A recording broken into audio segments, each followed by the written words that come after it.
তারপরে শুন কি কয়, ওই যে এদিকে থাকে, ওই যে এদিকে। আচ্ছা মামা শুন, আমি বলি তোরে, যে আমি যদি ভিডিও করি তোর কি তাতে কোনো সমস্যা আছে রে? হ্যাঁ, আরে বেটা এদিকে থাকা, তো আমার কথাই তো শুনতেছিস না, ওই যে এদিকে থাকা, ওই যে বল, আমি যদি ভিডিও করি তোর কি কোনো সমস্যা আছে? হ্যাঁ, এই বেটা এদিকে থাকা বেটা।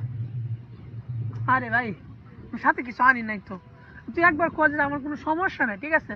তুই একবার বল যে আমার কোনো সমস্যা নাই, আমি ভিডিও করলে তোরা ওই যে ধরে নিলে আমি দিমুখ তোরে গুসটুস যা লাগে আমি তোরা দিয়ে দিমু। তো ওইদিকে থাকা, ওই যে দর্শক অডিয়েন্স দেখতেছে, ঠিক আছে, যে তাদের কাছে আমি কি করছি, একবার বল যে আমার ভিডিও তোর কাছে ভালো লাগে কিনা। তাহলে ধরে নিলে বিস্কুট দিমু, একটা কেক দিমু, বুঝছো? চিন্তার কোনো কারণ নাই, লাগলে তোরা যা আছে লাগলে টাকা দিমু বেটা, তুই বিস্কিট কিনে খাইবে, ঠিক আছে? তারপর অডিয়েন্সের সামনে কর যে আমার আমার ভিডিও দেখতে ভালো লাগে। আচ্ছা যাই হোক, তোর যদি ভালো লাগে তাহলে তো কোনো সমস্যাই নেই, আমারও ভালো, কোনো খারাপ না, ঠিক আছে? আর অডিয়েন্স মানুষ কি বললো এটা দেখার বিষয় না, তোর কাছে ভালো মানে আমার কাছে ভালো, ঠিক আছে? আর আপনাদের কাছে ভালো লাগুক বা না লাগুক দেখার বিষয় না।